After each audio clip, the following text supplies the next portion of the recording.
alabanza y honor, bendito Señor. Tú eres santo, un Dios santo. Reclamas de tu pueblo santidad. Te llevarás a un pueblo santo, Padre Celestial. Un pueblo con una relación santa delante de ti, bendito Dios. Padre, gracias porque tu palabra nos dice que tú habitas en la alabanza de tu pueblo. Señor, que estas alabanzas de tus hijos, Señor, sean de sonido grato delante de tu presencia, bendito Dios. Que disfrutes tú, Señor, tu deidad. Te alabamos, te honramos, te amamos, Padre, con el corazón. Oh Padre Celestial, ahora queremos escuchar tu palabra, bendito Dios, pero que venga con el poder de tu Santo Espíritu, Señor, y que nos hables a nuestro corazón, a nuestra mente, y que edifiques, Señor, nuestras vidas, Padre, y que nos ayudes, Señor amado, en este mundo tan difícil donde vivimos. Señor amado, que tu presencia sea una realidad en nuestras vidas. Que tu palabra, Señor, cobre notoriedad, Señor, al punto que aprendamos a vivirla, a obedecerla, Padre. Te lo rogamos, te suplicamos en este momento, en el nombre y los méritos de Jesús, nuestro amado Salvador. Amén, Señor. Amén. Tomen asiento, hermanos, tomen asiento, mientras nuestros hermanos de la alabanza. Qué grato es volverlos a ver después de toda la semana, ¿verdad que no nos vemos? Estamos ya casi terminando el libro de Santiago. Estamos en el capítulo 5, que por cierto es el último capítulo. Y hemos visto con bastante expectativa que el libro de Santiago es un libro ético. Lo estudiamos porque nos da unos principios, una serie de principios importantes para el desarrollo de nuestra vida espiritual. Hemos visto muchas cosas y aquí en el capítulo 5, Santiago termina dándonos varias exhortaciones. Lo primero que vimos desde el domingo anterior es que Santiago nos enseña a ser pacientes mientras que esperamos la segunda venida del Señor. La paciencia, la fe viva, desarrolla en nosotros una actitud de paciencia y de perseverancia mientras esperamos la segunda venida de Cristo. ¿Por qué necesitamos ser pacientes al punto de que nos ayude a perseverar? Una paciencia, y puso un ejemplo muy interesante, así como el labrador, después de sembrar y de poner la semilla en la tierra, espera pacientemente la llegada de la lluvia. Esa lluvia que va a cultivar dentro de la tierra y a germinar la semilla para después esperar pacientemente el fruto. De esa paciencia nos está exhortando el apóstol Santiago, ser paciente mientras esperamos. Y esperamos la segunda venida de Cristo. También nos enseñó y hemos venido estudiando a ser y tener ética al tratar con otras personas. Tener una ética adecuada cuando nos relacionamos con los hermanos en la fe. Tener una ética especial cuando nos relacionamos con los incrédulos. Mientras esperamos la segunda venida de Cristo, tenemos que tener una vida que glorifique y resalte el nombre del Señor. La palabra del Señor nos dice que usted y yo somos embajadores de Cristo, somos representantes de Cristo. Por lo tanto, tenemos que aprender a vivir una vida ética, adecuada a la investidura que nosotros tenemos en Cristo Jesús. Imagínese, conforme uno se comporte, realmente quien se va a llevar los méritos o la vergüenza es nuestro Señor. Si usted tiene un mal testimonio, no diga que es cristiano, por favor, porque el que va a quedar mal no es usted solamente, sino que el que va a quedar mal, porque usted lo hace quedar mal, es al Señor Jesucristo, a quien representamos. Por eso Santiago nos habla de tener una ética para tratar adecuadamente a otros, sean creyentes o incrédulos, mientras aguardamos la segunda venida de Jesús.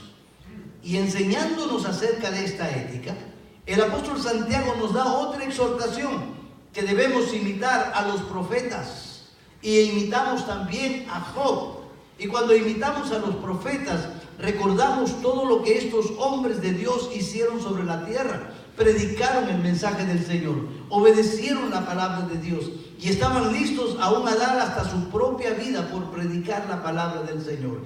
Cristo viene pronto, sí, tenemos que esperarlo pacientemente, pero también trabajando en la obra del Señor. ¿Y qué tenemos que hacer? Como dice la palabra en Isaías 58, levanta tu voz como de trompeta, habla y menciona el pecado de mi pueblo, le dijo el Señor a Isaías.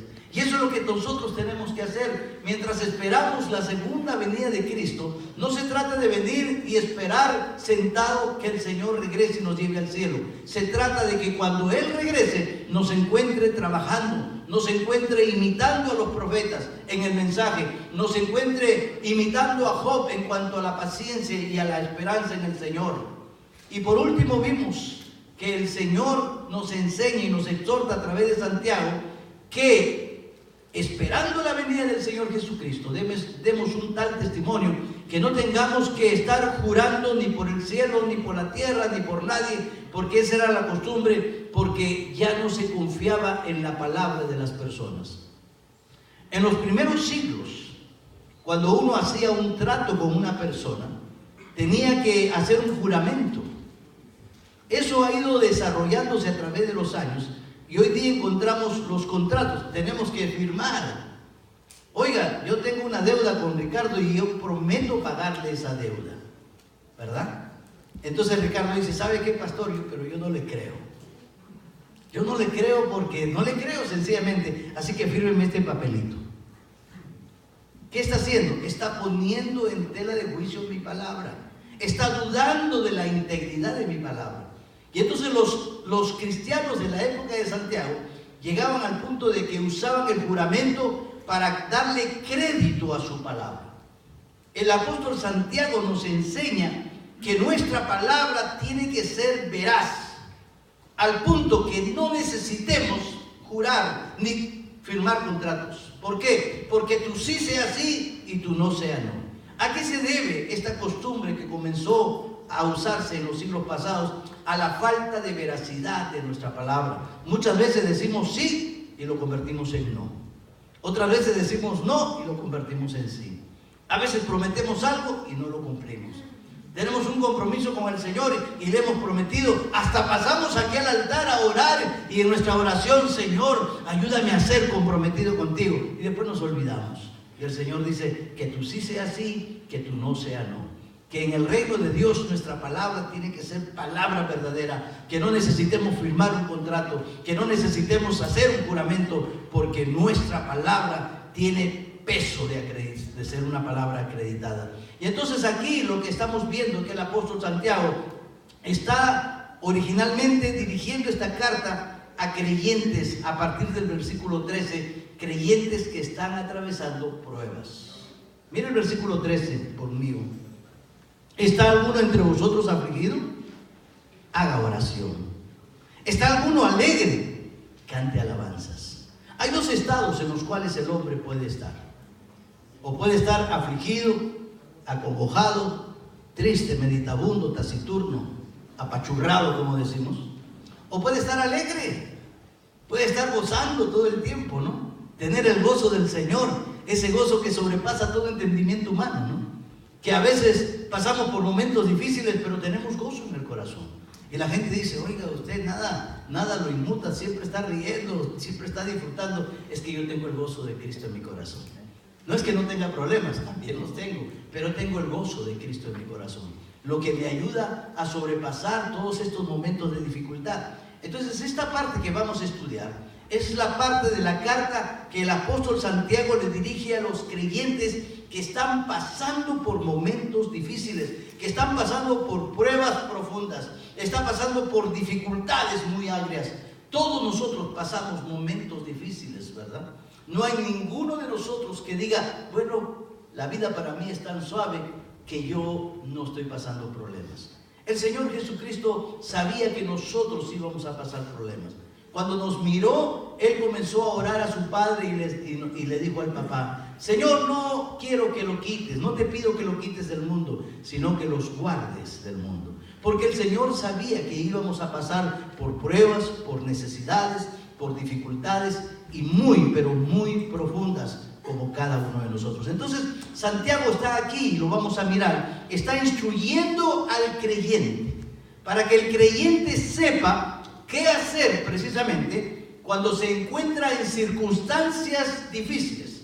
Entonces, el apóstol sugiere que el creyente haga uso de algunas armas espirituales.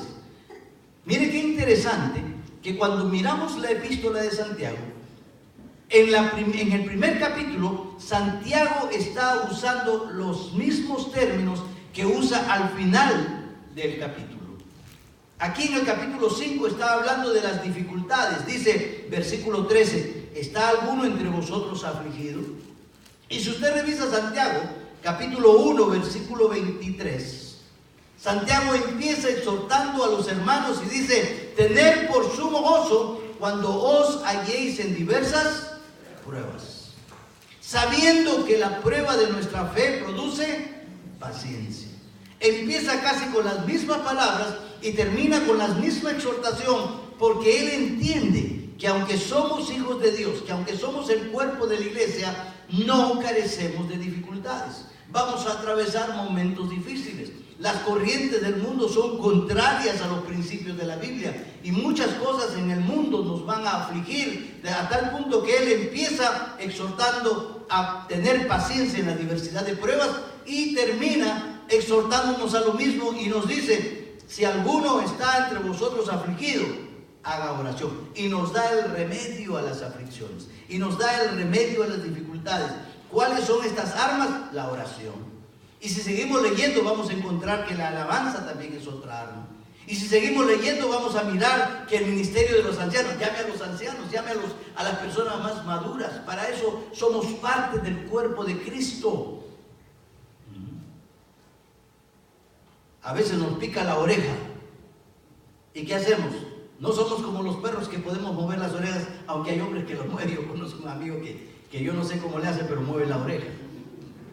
Y cuando nos pica la oreja se rasca sola. No, necesita de la mano, ¿verdad? O del hombro, si no tenemos mano. Pero algo tenemos que hacer para rascarnos la oreja. La oreja no se rasca a sí misma. Así también es el cuerpo de Cristo. Por eso Santiago dice, estás pasando dificultad, ora. Y todavía sigues en dificultad, levanta una alabanza, sea el gozo. Y todavía sigues en la dificultad, llame a los ancianos de la iglesia y hagan oración. Tal vez la dificultad es producto de pecado, confiesa tu pecado, vamos a mirar todo esto, ¿verdad? Tal vez tu problema, tu circunstancia, porque son problemas físicos, pueden ser problemas emocionales, pueden ser problemas espirituales. Y si es un problema espiritual, confesión de pecado, o tienes algo en el corazón contra algún hermano y no sabes lo que significa el perdón, entonces por supuesto, esa es una razón para llamar a las demás personas o llevar el perdón y poder usar el poder de Dios para restaurar la vida. Entonces Santiago nos va a hablar de estas armas espirituales en medio de las dificultades. Y así como empieza la epístola, así también comienza. Empieza hablando de la oración, empieza hablando de mantener el gozo, empieza recordándole al creyente que toda buena dádiva y todo don perfecto proviene de Dios.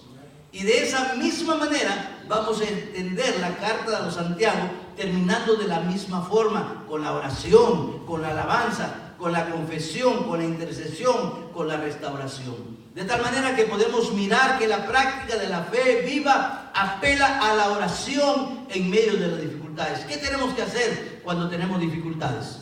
Voy a llamar al pastor, voy a llamar al hermano. No, hable con Dios. Hable con Dios. ¿Está alguno afligido? Empieza Santiago en el versículo 13. Lo primero que el Señor nos dice, haga oración. No dice, vaya y busque al pastor, no busque a fulano, no, haga oración. En otras palabras dice, busca a Dios. ¿Qué es la oración? No es nada más que conversar con Dios, así de simple. Usted puede estar en su carro manejando y hablando con Dios, ¿verdad? Así como a veces usted mira personas que están manejando y están moviendo la boca. Usted no escucha, porque tienen ¿cómo le llaman eso aquí en la orejita? El micrófono, ¿verdad? Y están hablando por teléfono, ¿no? Así podemos hablar nosotros con el Señor. ¿Está alguno afligido?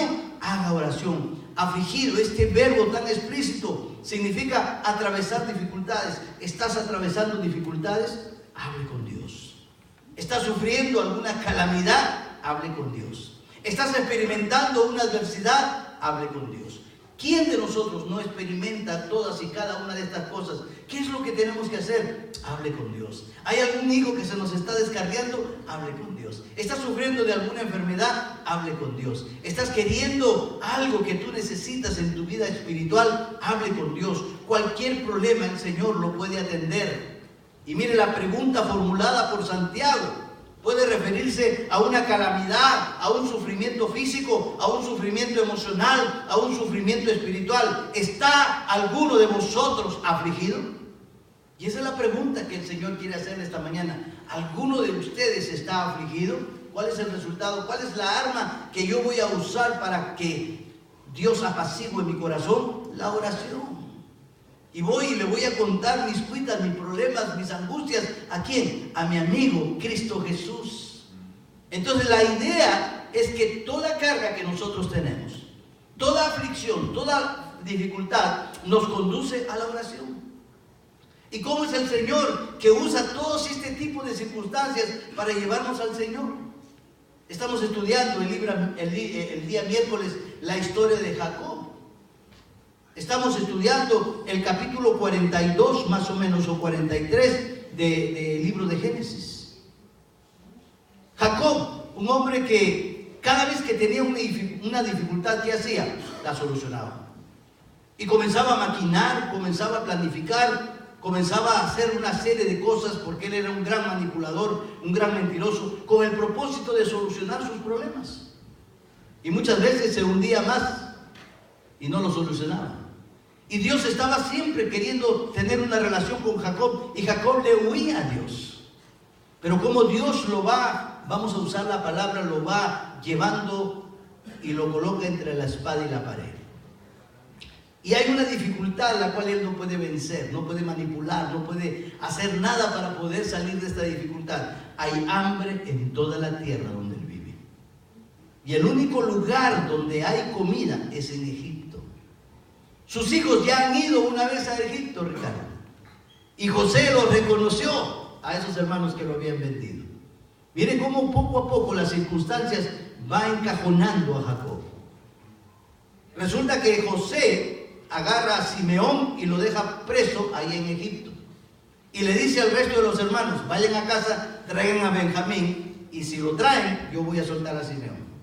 Y entonces los hermanos regresan, y Jacob está ya desesperado, ya perdió a su hijo José, ahora perdió a Simeón, y ahora el rey de Egipto está pidiendo a Benjamín. Está acorralado, está pasando circunstancias difíciles. La poca comida que llevaba, al tiempo se terminó. El hambre continúa, dice: bueno, ahora tenemos que regresar, tienen que regresar a traer más comida.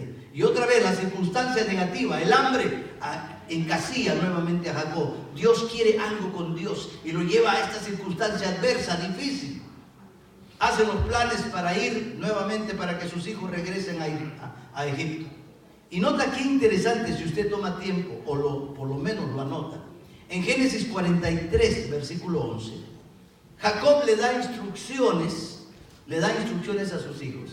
Y lo primero que le dice: tomen lo mejor de la tierra para llevarle a José. Claro, él no sabe que es José, él solo sabe que es el segundo a bordo allá, como la autoridad máxima en Egipto.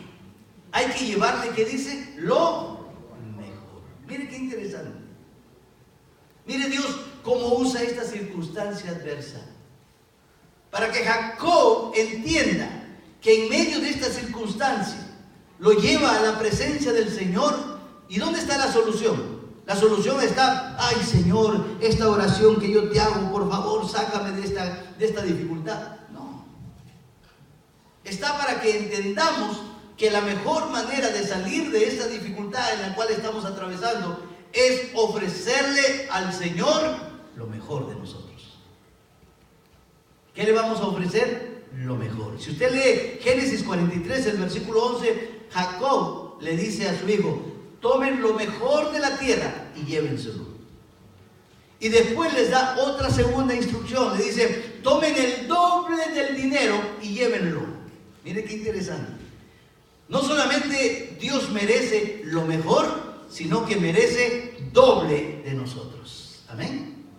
Dios quiere el doble de tu tiempo. Dios quiere el doble de tus talentos. Dios quiere el doble de tu esfuerzo. Pastor, pero estoy pasando en dificultades y usted quiere que yo todavía haga encima todas estas cosas. Esa es la solución. Pero eso no es lógico. ¿Y quién ha dicho que nuestro Dios es lógico? El día que Dios entre a nuestra lógica y podamos razonarlo, deja de ser Dios. El día, como muchos pretenden, agarrar una imagen y colocársela en el bolsillo aquí de la camisa o del pantalón y podemos, ay, este es mi Dios. Ese no es nuestro Dios, deja de ser Dios. El día que nosotros podamos conceptuar a Dios, ese día Dios deja de ser Dios. Dios es más que eso. Dios es un Dios ilógico. Dios dice, si quieres ser rico, dame. Dios dice, si alguien te pega una mejilla, ponle la otra. ¿Cuál es la lógica? Yo usaba la lógica cuando era joven. Alguien me pegaba en la mejilla, pobre de él. Y si no podía, hasta le mordía la oreja, pero algo así. ¿Verdad? Pero el Señor, ¿qué dice? El Señor se sale de nuestra lógica. Alguien te pega la mejilla, ponle la otra. ¿Quieres vivir? Tienes que morir. ¿Verdad que es ilógico? ¿Quieres ser rico? Vuélvete pobre. Llévale el doble, dijo. Y por último tomó a su hijo Benjamín y dice, y si quiere la vida de mi hijo, ¿qué le tenga? 3 cosas. Dale lo mejor a Dios. Número 2, dale el doble de lo que le das. A veces somos mezquinos con nuestras ofrendas, nuestros diezmos, nuestro tiempo, nuestros talentos. Es que estoy ocupado, yo no puedo hacer esto por el Señor. Y dale, si fuera posible, tu propia vida. 3 cosas importantes. Y entonces cuando estamos en dificultad, venga a pedir oración. Venga a orar con el Señor. Pero no venga con esa oración, Señor, líbrame de este proceso. No, Señor, ayúdame a pasar este proceso. La oración no es para quitar de nosotros la dificultad. La oración es para que Dios nos ayude a pasar a través de esa dificultad. El apóstol Pedro dijo, yo tengo algo aquí, una ponzoña del mismísimo diablo, y 3 veces le he pedido al Señor que me la quite, y la respuesta de Dios ha sido, bástate de mi gracia para que mi poder se perfeccione en tu debilidad. ¿Dios le quitó esa ponzoña? No, pero lo ayudó a pasar por ese trago tan difícil, a través de años. Yo no estoy diciendo que vas a orar y la dificultad se va a ir, no. Estoy diciendo que la oración no es para eliminar la dificultad que tienes. La oración es para ayudarte a pasar el proceso a través de esa dificultad. Y la mejor manera de pasar ese proceso es desenfocándote de ti. ¿Enfocándote en quién? En el Señor. Dale lo mejor al Señor. ¿Enfocándote en quién? En Dios, en la necesidad de su reino. Dale el doble de lo que le has venido dando. Y por último, ser capaz de dar tu propia vida por el Señor.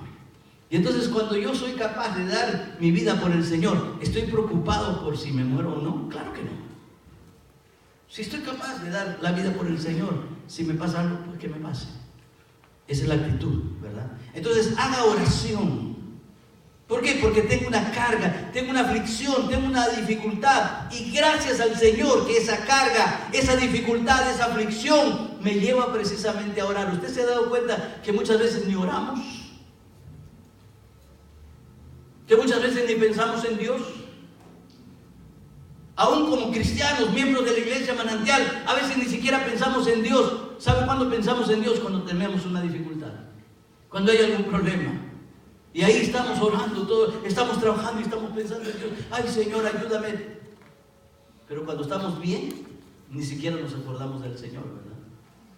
Es interesante la actitud que tomamos. Yo recuerdo cuando yo era chiquito, una memoria de elefante que tengo.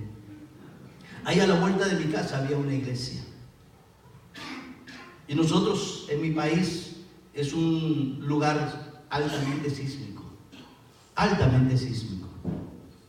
Y en el año 70, a la 1 de la tarde, día domingo, yo recuerdo bien clarito, se originó uno de los terremotos más grandes que atravesó mi país. Pueblos en la serranía desaparecieron. Unos 10, 15 minutos después del terremoto tan terrible, usted miraba a la gente caminando rumbo a la iglesia. Muchos de ellos hasta arrodillados, gateando en penitencia, clamando porque el Señor aplaque su ira, decía la gente. Todo el mundo se acordó que había un Dios. Todo el mundo se acordó que tenía una necesidad de acercarse a Dios. Mientras que no ocurría nada catastrófico, todo el mundo estaba en las esquinas tomando cerveza o en las cantinas. Todo el mundo estaba olvidándose de Dios. Nosotros los creyentes tomamos la misma actitud. Nos acordamos de Dios solo cuando tenemos alguna dificultad. Cuando llega algo malo, ay, vamos, ¿verdad? Nos hemos olvidado de Dios. ¿Tiene alguna dificultad? ¿Tiene algún problema? Haga oración, dice el Señor. Pero no para pedirle al Señor, Señor, quita este peso, quita esta dificultad. No, Señor, dame fuerzas para atravesar esta dificultad. La oración lo que hace es buscar la fortaleza que necesitamos de Dios para pasar por la dificultad, no para remover la situación negativa, no, para que el Señor nos ayude a pasar por ese trago amargo. Y entonces enfrentamos de diferente manera. Santiago nos recomienda que cualquiera sea la naturaleza de la aflicción por la cual el creyente está atravesando. Puede ser un problema moral, puede ser un problema espiritual, puede ser un problema emocional, puede ser un problema físico. La terapia más eficaz es la oración. ¿Cuántos dicen amén? Sí. Orar, venga al Señor rápidamente. Y nota que el verbo haga oración está en presente. El idioma griego, los verbos siempre están en tiempo presente y en acción continua. Mire qué interesante. Es en este idioma que está escrito el Nuevo Testamento. Los verbos siempre se encuentran en acción continua y en tiempo presente. Y entonces cuando el Señor dice, haga oración, lo que está diciendo, mantente siempre en oración. No ores solo cuando tienes necesidad, no. Nuestra vida se tiene que mantener siempre en oración. Hoy, mañana, siempre, segundo a segundo. Siempre los verbos están así. Cuando el Señor habla del perdón, por ejemplo. ¿Cómo debemos perdonar? Cuando una persona viene, Ricardo me ofendió hace algunas semanas. ¿Cuándo lo voy a perdonar? Cuando él viene y me dice, pastor, perdóneme. ¿Cuándo lo voy a perdonar? Siempre. Siempre me está ofendiendo y yo lo estoy perdonando. Eso es lo que está diciendo la palabra. Me mantengo en perdón constantemente, en cada momento. ¿Por qué? Porque es un verbo que está en tiempo presente y en acción continua. Estoy perdonando continuamente. Por eso no tenemos problemas con nadie. ¿Me ofendiste? Te perdono, te amo. Así de fácil. Cuando habla de la oración, en tiempo presente, en acción continua, ¿qué tengo que hacer? ¿Esperar que tenga yo una aflicción, un problema para orar? ¿Esperar meterme en alguna dificultad o alguna enfermedad para poder empezar a orar? No, tienes que orar siempre. Aún en los momentos en que tienes gozo, hable con el Señor, dele gracias por lo menos. La oración está ahí para encontrar fortaleza. En tiempo presente, en acción continua. Y la oración es la respuesta a la aflicción precisamente. ¿Está alguno afligido? ¿Cuál es el resultado? Haga oración. El Señor va a contestar nuestras oraciones conforme a su voluntad, recuerda. Por eso miramos al apóstol Pablo decir, yo le pedí por 3 veces, pero él no quiso. Y el Señor dio una respuesta, bástate de mi gracia. Pastor, estoy pasando momentos difíciles. Dios dice que te baste el que seas salvo por gracia. Es lo que está diciendo. Estoy pasando dificultades, sí, pero eres salvo, ¿verdad? Bástate de mi gracia. Para ninguno de ustedes es un secreto que yo estoy enfermo. En cualquier momento, ya vamos. Yo también he estado aprendiendo que lo más grande que yo tengo no es la vida solo que me da Dios, sino la oportunidad de que después de muerte tengo la esperanza de la vida eterna y la resurrección.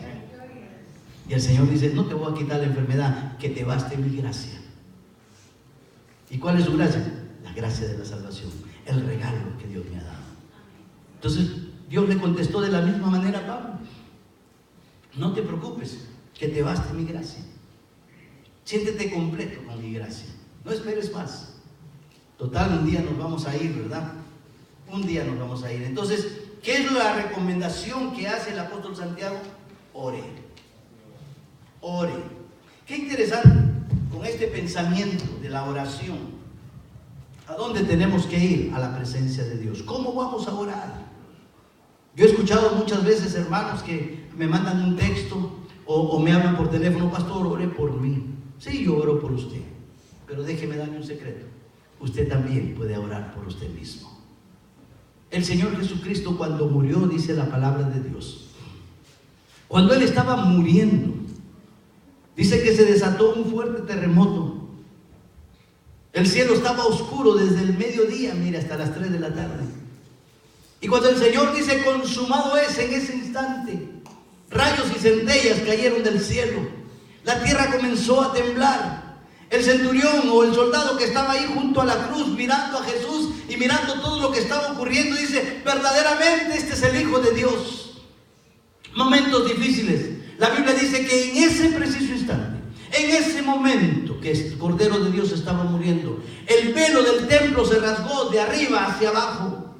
Ese velo que separaba el lugar santo del lugar santísimo. Ese lugar donde solamente una vez al año el sumo sacerdote tenía acceso.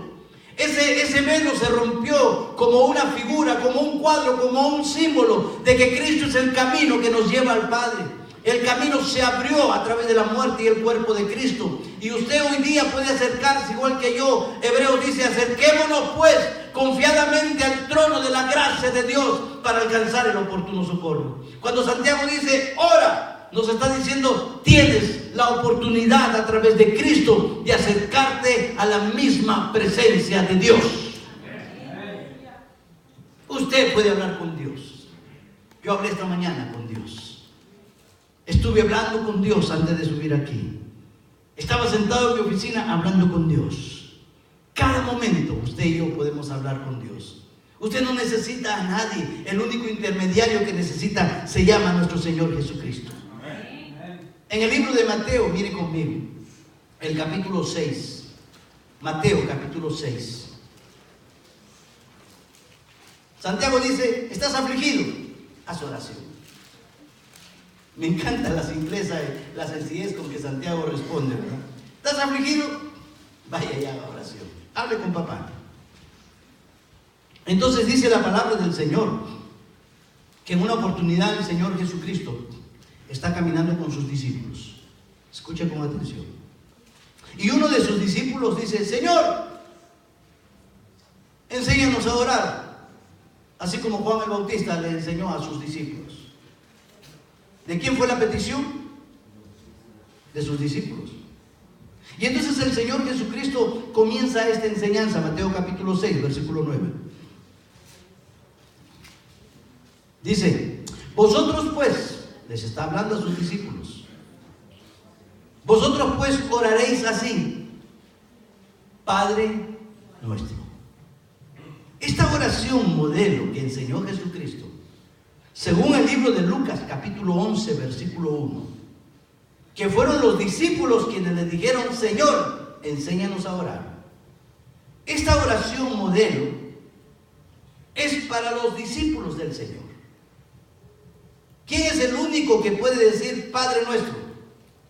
El discípulo. Y nosotros sabemos que la oración es el arma más poderosa que tiene el cristiano. Hay una alabanza que dice que el poder del cristiano está en la oración.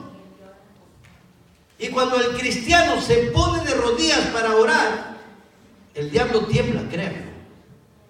El diablo se pone a temblar. Satanás comienza a temblar cuando un cristiano verdadero dobla sus rodillas. Porque la Biblia dice que la oración del justo puede mucho.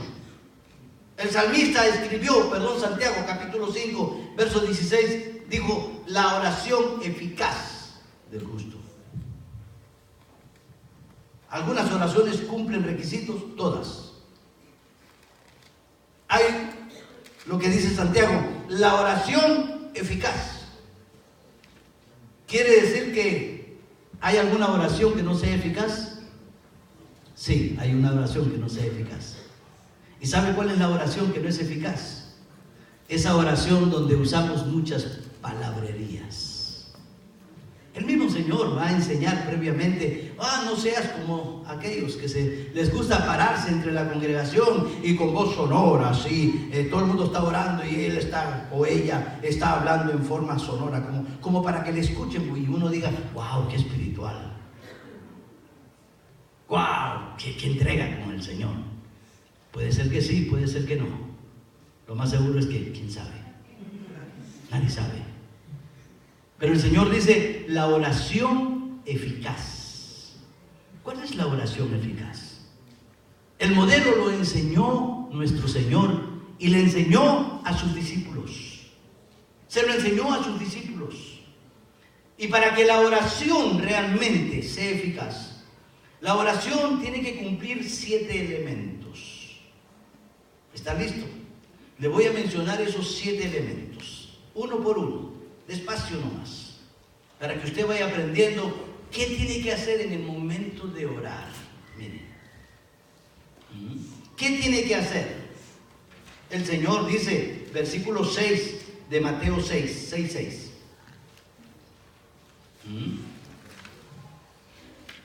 Primero el 5. Y cuando ores, le dijo a sus discípulos, no seas como los hipócritas, porque ellos aman el orar en pie en las sinagogas y en las esquinas de las calles para ser visto de los hombres. De cierto os digo que ya tenéis su recompensa, ya tienen. Mas tú, le habla a sus discípulos, mas tú cuando ores, entra en tu aposento y cerrada la puerta, ora a tu Padre que está en secreto. Y tu Padre que ve en los secretos te recompensará en público. Y orando, no uséis vanas repeticiones como los gentiles que piensan que por sus palabrerías serán oídos. No os hagáis pues semejante a ellos, porque vuestro Padre sabe de qué cosas tenéis necesidad antes que vosotros le pidáis. No seas como los hipócritas que creen que por sus palabras bonitas van a ser usadas o van a ser escuchadas por Dios. Porque creen que, wow, voy a impactarlo a Dios. Lo voy a dejar con la boca abierta a Dios. Lo voy a impresionar a Dios. Esta es una oración con verbo florido, con palabras antisonantes. Y allá estamos buscando el mejor vocabulario, tratando de impresionar a Dios. No, olvídese. Eso no impresiona a Dios. No quiero decir que si tenemos unas buenas palabras estamos mal, no es la actitud del corazón con que hacemos las cosas. Y el Señor dice, mejor en secreto, para que no te luzcas delante de los demás. Porque lo que escucha tu Padre en secreto te lo va a recompensar en público. Y entonces, después que da esta recomendación, el Señor da el modelo de la oración eficaz. En respuesta a lo que Santiago dice, ¿hay alguno afligido? Haga oración. Entonces yo voy a hacer la oración. ¿Y cuál es el elemento primero que encontramos aquí? Mire conmigo el versículo 9. Vosotros pues oraréis así: Padre nuestro. Padre nuestro. La primera palabra que encontramos aquí es papá. Es papá. Y la segunda palabra es nuestro. Está hablando de una relación, de una propiedad. Como el salmista en el Salmos capítulo 23 dice: Jehová es mi papá. Jehová es mi pastor. El primer elemento que encontramos en la oración es la relación. Imagínense, yo soy papá. Y cuando mis hijos estaban pequeñitos, aunque ahora grandes todavía me piden, pero cuando estaban chiquitos los hijos siempre están pidiendo cosas, ¿verdad? Pero también los niños tenían en el vecindario otros niños que eran vecinos, cuyos padres eran otros. Y cuando mi niño venía con su amiguito a pedirme algo, ¿a quién le daba? ¿Al amiguito o a mi hijo? A mi hijo. De repente le daba algo al amiguito. Pero básicamente yo me enfocaba en ¿quién? en mi hijo. Y así es cada papá, ¿verdad? Cada papá, lo mejor para mi hijo. Los demás pueden de repente, si me alcanza, puedo distribuir algo, pero básicamente lo mejor para mi hijo. Padre nuestro. Jehová es mi pastor. Qué diferente hubiera sido para el salmista David hablar acerca y decir, bueno, Jehová es pastor de Jimmy.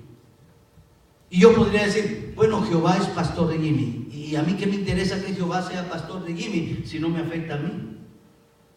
Jehová, el nombre Jehová significa libertador.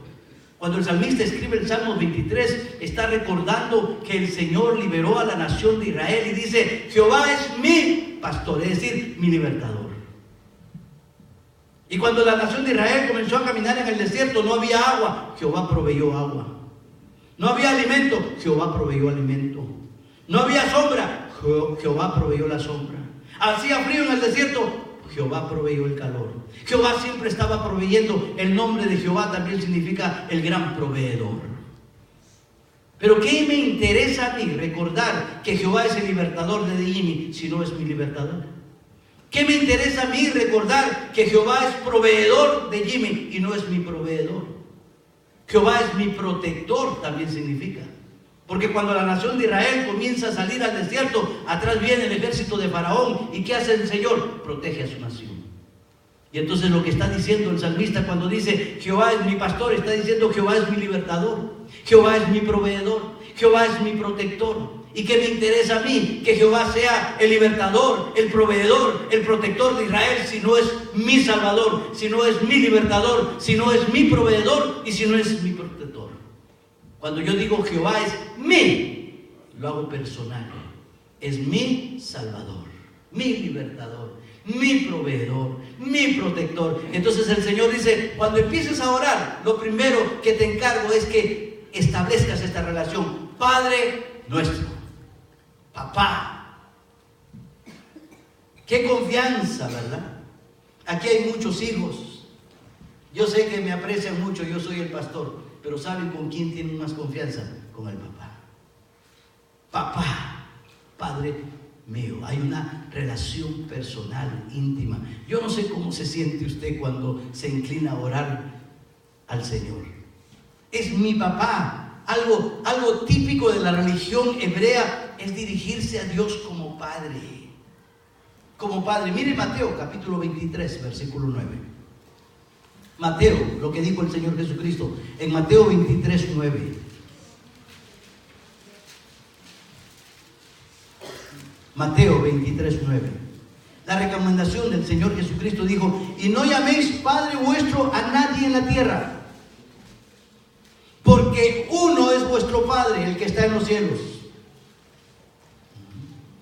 El Espíritu Santo nos ha adoptado, y la persona que es adoptada puede llegar a Dios diciéndole papá. ¿Por qué? Porque nos ha adoptado a través del sacrificio de Cristo. Amén. Esa es la doctrina de la adopción. Ya no soy más un hijo cualquiera, no, soy adoptado, soy su hijo, es mi papá. El apóstol Pablo en el libro de Gálatas capítulo 4 versículo 6 dice: y por cuanto sois hijos, Dios envió a vuestros corazones el espíritu de su Hijo, el cual clama: Abba, Padre. En el momento de mi salvación, dice la palabra, el Espíritu del Señor vino a mi corazón, y ese Espíritu reconoce que Dios es mi papá. Amén. Dios es su papá. Y uno de los temas enfatizados por Cristo precisamente en el Sermón del Monte es la paternidad de Dios. Dios es nuestro Padre y podemos venir confiadamente delante de nuestro Padre y podemos hacer nuestras peticiones y recordar lo que Santiago dice: ¿hay alguno afligido? ¿Hay alguno afligido? ¿Hay alguno pasando momentos difíciles? Vaya con papá, es lo que está diciendo. Haga oración, está diciendo: vaya, cuéntele sus problemas, sus cuitas al papá. ¿Qué importancia? Yo puedo ir al Padre, a mi papá. Por eso él dice: Padre nuestro. Quiere decir que no nos mira con indiferencia, nos mira en una acción familiar. Nos observa como el Padre amoroso. La Biblia nos enseña que hay dos padres espirituales, por si acaso. ¿Sabe por qué? Porque mucha gente dice, todos somos hijos de Dios. Mentira. Mentira. No todos somos hijos de Dios. Ah, pero yo voy a la iglesia Manantial, yo soy hijo de Dios. Mentira. El que tú vengas a la iglesia, a veces sí, a veces no, no te hace un hijo de Dios. ¿Ok? Hace algunos años atrás, aquí en este mismo lugar, había unos jóvenes que hicieron un sketch. ¿Sketch se llama? ¿Así se menciona? Así se habla. Es que yo sin inglés mucho. Y entonces había aquí un sketch. Y entonces viene un hermano vestido de pollo, imagínense. Un pollo gigante, porque él era todo flaquito, unas piernas y piernitas de pollo tenía, por cierto. Y sale por esa puerta corriendo así. ¿Quién quiere aquí? Venía así. Y entonces se paseaba por aquí, yo lo miraba, ¿y este qué? Y dice, pastor, yo soy un gallo. ¿Oh, sí? Sí, es que estuve 2 horas en el gallinero, ya soy un gallo. Y yo le decía, hermano, el que tú pases 2, 3, 4, toda la vida si quieres en un gallinero, no te hace un gallo. ¿No, pastor? No. Se iba todo triste, abría la puerta y se iba. Seguía yo predicando y al rato abren la puerta y había un muchacho que había hecho una sala de aeroplano. Y venía así, pastor, soy un aeroplano, mire mi salita. No, estuve en el aeropuerto todo el mediodía, pastor. Ya soy un aeroplano. No. Y así venían desfilando personas con ciertos disfraces y son de tal sitio. No, yo le decía no. Hasta que por fin abre la puerta un joven de corbata, con esas corbatas cristianas que tenemos, ¿verdad, Ricardo? Así bien afectadito, oloroso. Y entonces viene con su Biblia así cantando, alabaré, alabaré, alabaré. Oh, ahí está la canastita, voy a echar mis diezmos, mi ofrenda. Ah, es que yo soy un cristiano. Y entonces se acerca, pastor, yo soy un cristiano. ¿Por qué? Porque siempre vengo a la iglesia Manantial, doy mis ofrendas, memorizo versículos, sé muchas cosas. Y yo le dije, hermano, tú puedes pasarte la vida entera dentro de la iglesia, pero eso no te hace un cristiano. Y muchas veces nosotros malentendemos esa postura de ser cristiano. Creemos que porque hacemos tal o cual cosa, ya estamos. Cuidado. La Biblia nos enseña que hay 2 papás. Y usted tiene que estar bien seguro de saber, hijo de cuál de estos papás es usted. Y no es por hacer cosas, no. Cuidado. No es porque estoy aquí un mes en la iglesia sentado, ya soy un cristiano. Cuidado.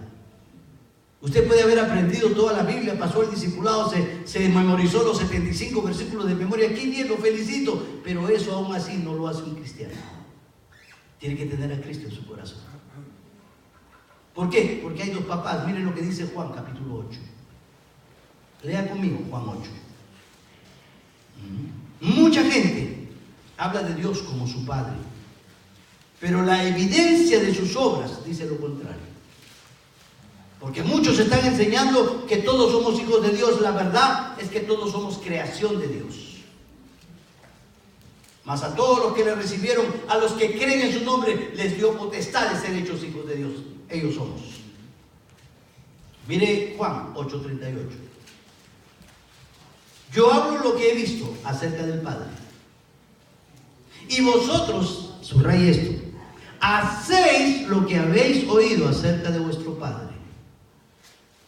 Respondieron y le dijeron, nuestro padre es Abraham. Jesús le dijo, si fueseis hijos de Abraham, note esto, las obras de Abraham haríais.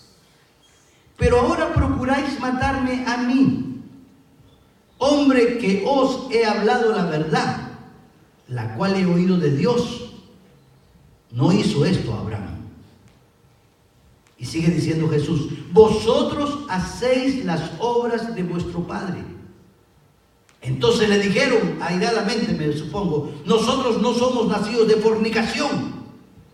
Un padre tenemos que es Dios. Mire, estamos juzgándolo a Jesús. ¿Por qué le responden así? Nosotros no nacimos de fornicación porque su mamá María había concebido del Espíritu Santo y todo el mundo creía que ella había fornicado. Jesús entonces le dijo, ellos estaban enfocados en la paternidad física. Entonces Jesús les dice: si vuestro Padre fuese Dios, ciertamente me amaríais. Y mire este tip tan importante. Si Dios es tu papá, ¿cuál es la clave? ¿Cuál es la evidencia de que Dios es tu papá? Amarías a Jesús con todo tu corazón. Le darías lo mejor. Le darías el doble. Le darías tu propia vida, como vimos con Jacob. Si Dios es tu papá, Cristo dice: me amarías. ¿Y sabe por qué mucha gente no ama a Jesús? La Biblia dice: porque Dios no es tu papá. Y cuando nos acercamos al Señor, el primer elemento que tenemos que considerar es esa relación. ¿Es mi papá? ¿A dónde va su hijo cuando tiene una necesidad? ¿Al vecino? No, va donde usted. ¿Por qué? Porque usted es su papá. Usted tiene esa relación con él. Y por eso él le ama. Y tiene esa confianza de esa relación. Vosotros hacéis las obras de vuestro Padre. Jesús entonces le dijo: si vuestro Padre fuese Dios, mire esta palabra, ciertamente, como algo real, práctico, no de palabras, ciertamente me amarías. Pero muchas veces amamos otras cosas antes que a Dios o al Señor. Porque Jesús entonces le dijo, porque yo de Dios he salido, dice Jesús, y he venido, pues no he venido de mí mismo, sino que Él me envió. ¿Por qué no entendéis mi lenguaje? ¿Por qué no podéis escuchar mis palabras? Otra pregunta. ¿Por qué no escuchamos? ¿Por qué no entendemos? Y entonces enseguida el Señor da una respuesta. ¿Sabes por qué no escuchas mi palabra?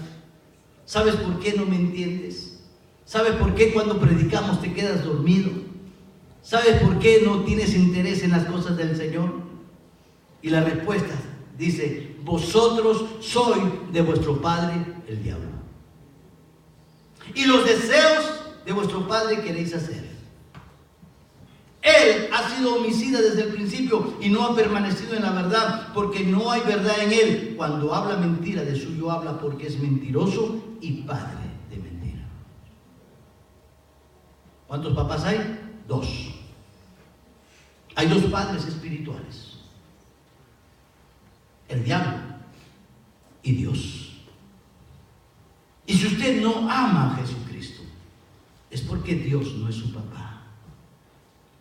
Si usted no ama las cosas de Dios, es porque Dios no es su papá. Y el Señor dice: vuestro padre es el diablo, y los deseos de él quieres hacer. Y por eso los deseos del diablo, ¿qué es? Que no vengas a la iglesia, por ejemplo. Los deseos del diablo, que no diezmes, por ejemplo. Los deseos del diablo, ¿qué es? Que no te integres y tengas un compromiso con la iglesia. Los deseos del diablo, que no participes, que vengas y comiences a desanimar a los demás. Pero cuando Dios es tu papá, vas a amar a Jesús con todo tu corazón, capaz de darle lo mejor de ti, capaz de ofrecerle el doble de lo que tienes, y capaz de darle hasta tu propia vida. Cuando el Señor dice: estás afligido, haga oración. ¿Y quién puede orar? Note en primer lugar que el Señor Jesucristo le enseña esta oración a sus discípulos. Son los discípulos los que solicitan ser enseñados para orar. Es para los discípulos. Pastor, ¿quiere decir que Dios no escucha a los incrédulos? Sí. Ahí tenemos, creo que capítulo 10 de Hechos o Romanos, yo a veces me equivoco, a Cornelio, ¿verdad? Pero Cornelio era un hombre justo, dice la Biblia. Estaba buscando a Dios. Sí, Dios escucha a los incrédulos conforme a su voluntad y conforme a sus propósitos. Pero aquí estamos hablando de esa relación tan intrínseca que el hijo tiene con papá. Haga oración. ¿Quién? Tu hijo. Acerquémonos confiadamente al trono de la gracia de Dios. ¿A quién está hablando en el libro de Hebreos? A los creyentes, a los hijos. El Señor nos da esa oportunidad de acercarnos a Dios, pero también da unas condiciones para acercarnos a Dios. Vaya conmigo a Hebreos capítulo 4, versículo 16. Santiago dice: ¿tienes aflicción? ¿Tienes problemas? Haz oración. Qué rico, ¿verdad? Qué interesante. Con esa sencillez, acércate al Padre. Ve a papá. Ora al Señor. Habla con Él. Hebreos capítulo 4, verso 16. ¿Qué dice? ¿Cómo empieza esta palabra? Acerquémonos. Es interesante esta palabra. ¿Saben por qué dice acerquémonos? Y enseguidamente dice: acerquémonos pues confiadamente. Hay confianza, hay relación. ¿Por qué dice acerquémonos? Porque la persona que viene a este mundo viene sencillamente alejada de Dios. Así dicen las Escrituras. Vosotros sois de vuestro padre el diablo. Cada persona que nace sobre la tierra llega a este mundo perteneciendo a la familia del diablo. Y lo digo con una certeza. Yo tengo una nieta en mi casa. Ay, adoro a mi hija. Pero a veces le vemos actitudes propias de la hija del diablo. Hay que comenzar a moldear. Pero es una dulzura, es bonita todo. Pero nace en la familia del diablo. Y los deseos de su padre quiere hacer. Un día hay que enseñarle de Cristo, ¿verdad? Ese es nuestro trabajo. Pero el Señor aquí le dice: acerquémonos. ¿Cómo nos acercamos? ¿Por mérito propio? ¿O porque yo, mire, soy con mi corbata dominguera, santa? ¿Me puedo acercar al Señor? No. Hay un requisito indispensable para tener la posibilidad de acercarnos a Dios. No cualquier persona. Acerquémonos pues confiadamente al trono de la gracia para alcanzar misericordia y hallar gracia para el oportuno socorro. ¿Estás afligido? Haga oración. Acércate confiadamente a papá. Pero ¿cuál es el requisito? Capítulo 10 de Hebreos, versículo 19. Capítulo 10, versículo 19. Así que, hermanos, somos hermanos porque somos y tenemos al mismo papá. Así que, hermanos, teniendo libertad para entrar en el lugar santísimo por la sangre de Jesucristo. ¿Qué es lo que te da libertad para acercarte al papá? La sangre de Cristo. Y pregunto, ¿tú tienes la sangre de Cristo en tu corazón?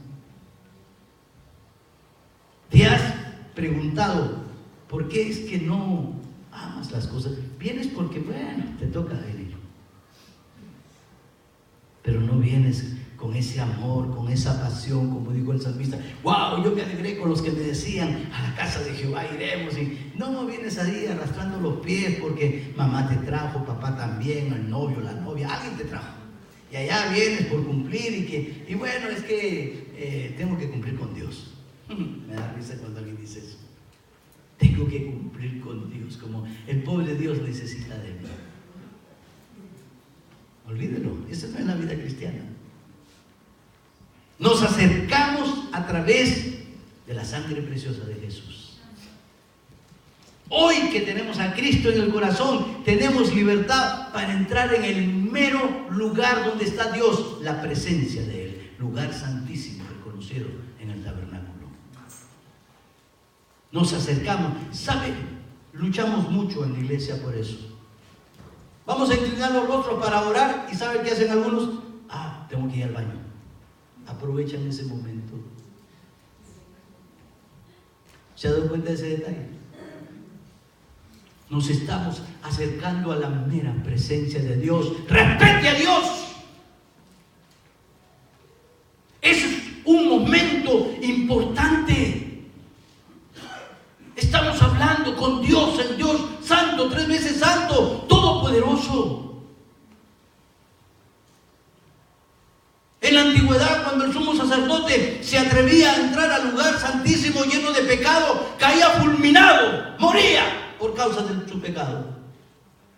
Hoy día tenemos acceso a la presencia del Señor y somos irrespetuosos delante de Dios. Si estuviéramos en el Antiguo Testamento, todos hubiéramos caído muertos. Aprenda y enseña a sus niños y a sus jóvenes. Es el momento de la oración.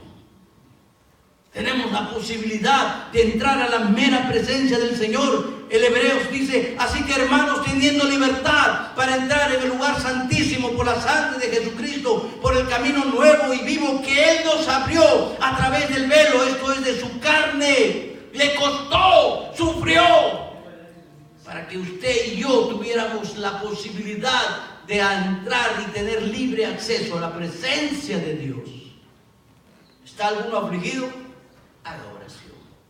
Con esa sencillez con la cual habla Santiago, como que hacer oración y llegar al Padre fuese algo normal para nosotros, pero le costó a Cristo su sangre y su vida. Para Él no fue tan sencillo como decir: haga oración. Por ese camino acerquémonos, mire aquí el siguiente versículo, con corazón sincero, libre de hipocresías, libre de religiosismo, ¿así se dice? De religiosidad. ¿Sabe por qué? Porque muchos de nosotros estamos aquí porque, bueno, toca, en fin, aquí estoy. Es que hoy es domingo, vamos a cumplir con el Señor. Una actitud religiosa. Si esa es la actitud con la cual usted viene a la casa del Señor, quédese en casa. Aquí venimos a adorar al Señor porque le amamos. Y venimos y le damos de nuestro corazón. Y nota lo que dice la palabra del Señor: acerquémonos con corazón sincero, en plena certidumbre de fe. Yo me acerco al Señor creyendo que Él está aquí escuchándome. En plena certidumbre de fe, purificados los corazones. Tengo que pedirle perdón a Dios. Purificados los corazones de mala conciencia y lavados los cuerpos con agua. Wow. En otras palabras, la única manera como me puedo acercar a Dios es primero pidiéndole perdón por mis pecados. Usted está afligido, haga oración. Y lo primero que Dios tiene que escuchar es: Padre, perdóname. Perdóname, Señor. En esa íntima relación. Yo sé que hay muchas personas que tienen diversidad de experiencias. No las critico, pero todo hay que verlo a la luz de la palabra de Dios. La oración es tan sencilla, tan eficaz. No olvides que hay 2 padres espirituales. La pregunta es: ¿a cuál de los 2 perteneces? Vamos a inclinar nuestros rostros. ¿Hay alguno afligido? ¿Hay alguno pasando momentos difíciles? ¿Hay alguno atravesando circunstancias? Haga oración. Yo quiero invitarle aquí al altar. Acérquese al Señor. Dice: acerquémonos pues confiadamente. ¿En quién confiamos? En Cristo, por supuesto. Porque Él fue el que nos abrió ese camino. Y yo lo creo con todo mi corazón. Por eso dice confiadamente, confiando en que Él hizo una obra perfecta. Y aunque parezca algo simple, yo confío que es la verdad de Dios. Acérquese al Señor. Yo no sé cuál es su problema. Lo único que yo sé es que la Biblia dice: ¿está alguno afligido? Haga oración. ¿Está alguno desesperado? Haga oración. ¿Hay problemas en el hogar, en el trabajo, en su propia vida? Haga oración. ¿Hay alguna aflicción? ¿Algún dolor? Las aflicciones pueden ser morales, pueden ser espirituales, pueden ser emocionales, pueden ser espirituales, físicas. Haga oración. porque la oración eficaz del justo puede mucho. Señor y Padre, gracias por tu palabra. Señor, ¿qué mejor lugar podemos encontrar en tu presencia? Oh Padre amado, tu palabra dice que aún antes que nuestros labios se abran, tú ya sabes de qué tenemos necesidad. Pero no nos acercamos a ti, Señor, pidiendo de que elimines la dificultad que tenemos. No. Queremos aprender bien tu palabra, queremos acercarnos a ti para encontrar la fortaleza, para encontrar la fuerza, para pasar esta dificultad que estoy atravesando. No te pido que la quites. Te pido, Señor, que a través de esta dificultad me enseñes. Que a través de esta dificultad, Señor, me agarre más de ti. Que a través de esta dificultad, Señor, aprenda a tener más confianza en ti. Señor, y quiero agradecerte por esta dificultad. Quiero escuchar la misma palabra que le dijiste a Pablo: bástate de mi gracia, para que mi poder se perfeccione en tu debilidad. Quiero sentir y ver tu poder a través de mi dificultad, a través de mi problema, a través de mi debilidad. Padre, gracias. Porque Santiago dice que debemos darte gracias cuando atravesamos diversas pruebas. Porque el resultado de esas pruebas es la paciencia, la perseverancia. Bendito Dios, bendice tu palabra. Bendice, Señor, tu pueblo. Permite que tu palabra, Señor, quede grabada en nuestros corazones y que tu Santo Espíritu nos la haga recordar constantemente. Señor amado, gracias por la oración. Gracias porque podemos en cada instante, en cada momento, tiempo presente y continuo, hablar contigo, bendito Dios. Y tú estás presto a inclinar tu oído, como dijo el salmista: pacientemente esperé en Jehová. Y Él oyó mi oración, Él inclinó su oído y escuchó mi oración. Wow, Señor, y accionaste. Puso mi pie sobre roca, me sacó del fango cenagoso y después puso cántico nuevo en mis labios. Padre, gracias. Gracias por enseñarnos la oración y este primer elemento que es la confianza. Que podemos llamarte papá, Abba Padre. Gracias, papá. En tu nombre, oh Jesucristo, oramos, dándole las gracias al Padre y al Santo Espíritu por enseñarnos su palabra. Amén, Señor. Amén. Hermanos, Dios los bendiga.